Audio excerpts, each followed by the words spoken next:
নমস্কার শ্রোতা ভক্তরা, আজ আমরা জানবো অষ্টলক্ষ্মীর ব্রত কথা, অর্থাৎ মা লক্ষ্মীর 8টি রূপ। মা লক্ষ্মীর এই 8 রূপকে অষ্টলক্ষ্মী বলা হয়। আর এই অষ্টলক্ষ্মী 8 রূপে আমাদেরকে কৃপা করে থাকেন। তো শ্রোতা ভক্তরা খুব মন দিয়ে শুনবেন। মায়ের প্রথম রূপ হলো আদি লক্ষ্মী। এই আদি লক্ষ্মী হলো মায়ের প্রথম রূপ, যে রূপে তিনি সর্বপ্রথম এসেছিলেন, যে রূপে দর্শন পাওয়া মাত্রই মুক্তি হয়ে থাকে। অর্থাৎ মানুষের প্রথমে জন্ম থেকে মৃত্যু পর্যন্ত অনেক রকমের মুখ হয়ে থাকে। অর্থাৎ জন্মের পরে আমাদের মুখাকৃতি যেমন থাকে, মৃত্যুর সময় মুখাকৃতি সেমন থাকে না। আর এই মুখাকৃতি প্রতিনিয়ত বদল হয়ে চলেছে।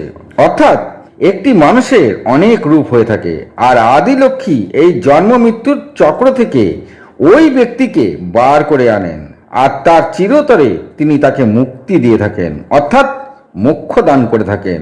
এক কথায় মোক্ষ প্রদানকারী লক্ষ্মীর নাম আদি লক্ষ্মী। তো ভক্তরা, এই দেবী লক্ষ্মী গোলাপী পদ্মের উপর বসে থাকেন, আর তার সারা দেহে নানা গহনা তিনি গৃহীতা হয়ে থাকেন। এই আদি লক্ষ্মীর 4টি হাত, আর তার 4 হাতে 4টি মুদ্রা থাকে।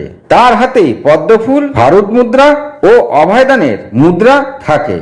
এই আদি লক্ষ্মী হলো মায়ের সবচেয়ে পূর্ণময় রূপ। এই রূপে মা আমাদেরকে ধীরে ধীরে সাধনা ভজনার দিকে নিয়ে যান। মা লক্ষ্মীর দ্বিতীয় রূপ হলো বিদ্যা লক্ষ্মী। এই লক্ষ্মী আমাদের বিদ্যা ও জ্ঞান দিয়ে থাকেন। এই লক্ষ্মীর পূজা করলে আমাদের বুদ্ধিমত্তার প্রকাশে সাহায্য হয়ে থাকে। যদি কোনো পাপী ব্যক্তি তার পূজা করেন, তবে এই মা লক্ষ্মী অন্তরের ভেতরে যত কলুষিত আছে তা দূর করে থাকে, আর তাকে বিদ্যা দিয়ে থাকে। আর সেই বিদ্যার মাধ্যমে সে যেন আবার তার জীবনে সফলতা ফিরে পায়, তার সাহায্য করে থাকেন। এই বিদ্যা লক্ষ্মী সাধারণত 4টি হাতে থাকে। তার সারা দেহে সোনার গয়না পরিহিতা হয়ে থাকেন। তিনিও গোলাপী পদ্মে বসে থাকেন।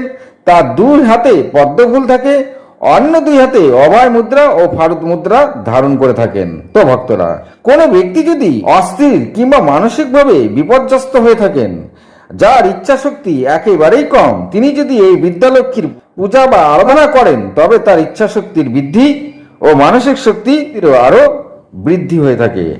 আর তার আন্তরিক শক্তিও দিন দিন বাড়তে থাকে, আর তাকে জীবনের সফলতার দিকে আরো এগিয়ে নিয়ে যায়। আর একদিন তিনি সফলতার মুখ দেখতে পান। মা লক্ষ্মীর 3য় রূপ হলো ধনলক্ষ্মী। এই ধনলক্ষ্মীর রূপ হলো যেসব সম্পদ আমরা পৃথিবীতে পেয়ে থাকি, অর্থাৎ আমরা সারা জীবনে যার জন্য কষ্ট করি, অর্থ, সোনাদানা, সম্পত্তি, যা যা সম্পত্তি আছে, কিংবা অন্য ধর্মের যত রকম সম্পদ আছে, তার মূল হলো অর্থের জন্য যা যা করে থাকি, এই ধনলক্ষ্মী পূজার মাধ্যমে সেসব সম্পত্তি আমাদেরকে দান করে থাকেন। এই লক্ষ্মীকে ধন সম্পত্তির দেবীও বলা হয়। এই ধনলক্ষ্মীও গোলাপি রঙের পদ্মের উপরে বসে থাকেন। তিনিও নানা সোনার গহনা পরে থাকেন। তার 6টি হাত রয়েছে। সেই হাতে পদ্ম, ধনুক, তীর, জলের কলস, এছাড়া প্রধান 2টি হাতে অভয় মুদ্রা ও পদ্মফুল ধারণ করে থাকেন। তো ভক্তরা, ধনলক্ষ্মী হলো পুরো বিশ্বজগতের যত ধন সম্পদ রয়েছে তার সমস্ত সম্পত্তির দেবী হলেন এই ধনলক্ষ্মী। অর্থাৎ ধনলক্ষ্মীকে সন্তুষ্ট করলে আমরা অগাধ ধন ও সম্পদের অধিকারী হয়ে থাকি। 4র্থ হলো ধান্য লক্ষ্মী। অর্থাৎ আমরা তার নাম থেকেই বুঝতে পারি যে এই লক্ষ্মী সমস্ত খাদ্য খাবারের দেবী, মানে হলো যিনি আমাদের খাদ্য প্রদান করে থাকেন। আবার তাকে কৃষক বা কৃষির লক্ষ্মীও বলা হয়। এক কথা, এই লক্ষ্মী আমাদের খাদ্য খাবার প্রদান করে থাকেন। তো ভক্তরা, এই ধান্য লক্ষ্মীও গোলাপী পদ্মের উপরে বসে থাকেন। এই লক্ষ্মী সবুজ বস্ত্র পরিধান করেন, আর তিনি সোনার অলঙ্কারে সুসজ্জিত হয়ে থাকেন। এই লক্ষ্মীরও 8টি হাত রয়েছে।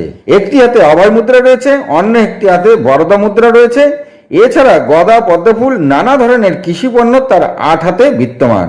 এই ধান্য লক্ষ্মী খাদ্যের সাথে পুষ্টির প্রদান করে থাকেন। এই লক্ষ্মী প্রকৃতির একটি রূপ বা অংশ হলো এই ধান্য লক্ষ্মী। এরপরে 5ম হলো গজলক্ষ্মী। প্রাণী সম্পদের দাতা হলেন গজলক্ষ্মী। এই গজলক্ষ্মী হলো যারা পশুপালন করে জীবিকা নির্বাহ করেন, তারাই হলো এই লক্ষ্মী মায়ের পূজা করে থাকেন। এর মধ্যে গরু, ষাঁড়, ভেড়া ইত্যাদি বিভিন্ন ধরনের প্রাণী কিংবা জমি সংক্রান্ত প্রাণীর ক্ষেত্রেও এই লক্ষ্মীর পূজা করা হয়ে থাকে। গজ শব্দের অর্থ হলো হাতি। অর্থাৎ এটি একটি শক্তির প্রতীক, রাজকীয়তার প্রতীক। আর তাই প্রাচীনকালে রাজারা হাতি ব্যবহার করতেন। আর শোভাযাত্রা বা যুদ্ধের জন্য তারা এই হাতির ব্যবহার করতেন। এর জন্য এরই দেবী হলেন গজলক্ষ্মী। এই লক্ষ্মী দেবীও গোলাপি রঙের পদ্ম ফুলের ওপর বসে থাকেন।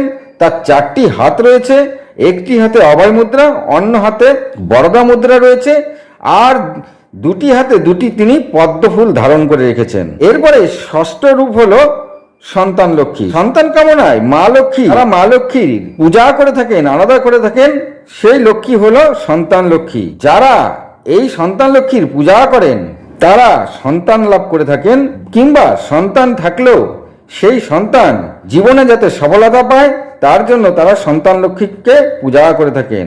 এই লক্ষ্মী হলো উর্বরতার প্রতীক। এই সন্তান লক্ষ্মী সোনার গহনা পরে থাকেন, এছাড়া তার গলায় ফুলের মালাও রয়েছে।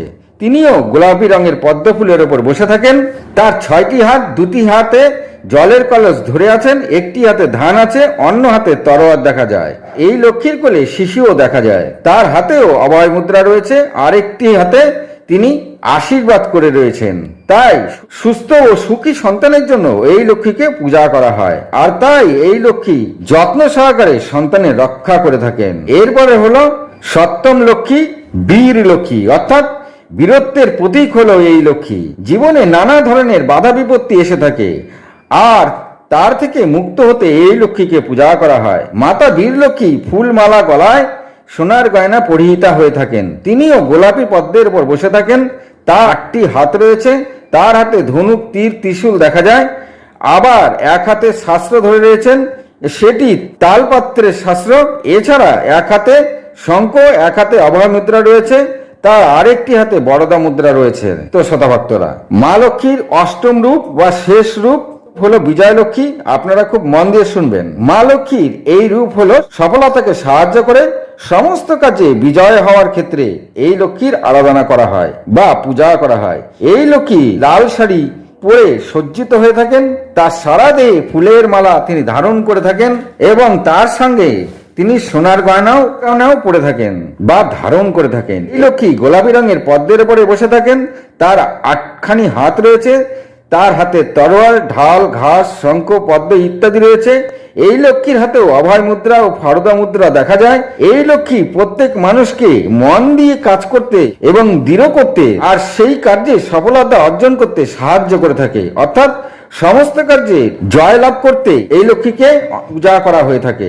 আর তাই যে কোনো ধরনের প্রতিকূলতায় কাটিয়ে দেওয়ার জন্য বিজয় লক্ষ্মীর পূজা করা হয়। তো ভক্তরা, বোঝা গেল মা লক্ষ্মীর এই অষ্টরূপ বিভিন্ন কার্যে পূজিত হয়ে থাকে, আর তাই অষ্টলক্ষ্মীর পূজা আরাধনা করা আমাদের সকলের তার পূজা করা উচিত। তবে আমাদের জীবনের সমস্ত সমস্যা চিরতরে দূর হয়ে যাবে। তো ভক্তরা, একটা কথা আমাদের সকলের ভালো করে বুঝে নিতে হবে যে এই মা লক্ষ্মীর সমস্ত পূজায় পরিষ্কার পরিচ্ছন্ন থাকা আবশ্যক, অর্থাৎ অপরিষ্কার অপরিচ্ছন্ন স্থানে লক্ষ্মী বাস করেন না। আর তাই যে ঘরে অনাচার বা অপরিষ্কার থাকে সে ঘরে মা লক্ষ্মী বাস করেন না। মা লক্ষ্মীর পূজায় প্রদীপ জ্বালাবেন আর ফুল নিবেদন করবেন। মা লক্ষ্মীর পূজায় প্রদীপ ও ফুল আবশ্যক। আর এই অষ্টলক্ষ্মীকে পেতে গেলে বা তার আশীর্বাদ নিতে হলে মনকে আগে পরিষ্কার করতে হবে, আর তারপরেই তার আরাধনা করতে হবে। তো শ্রোতা ভক্তরা, বোঝা গেল? আগামী 6 অক্টোবর সোমবার মা কোজাগরী লক্ষ্মী পূজা।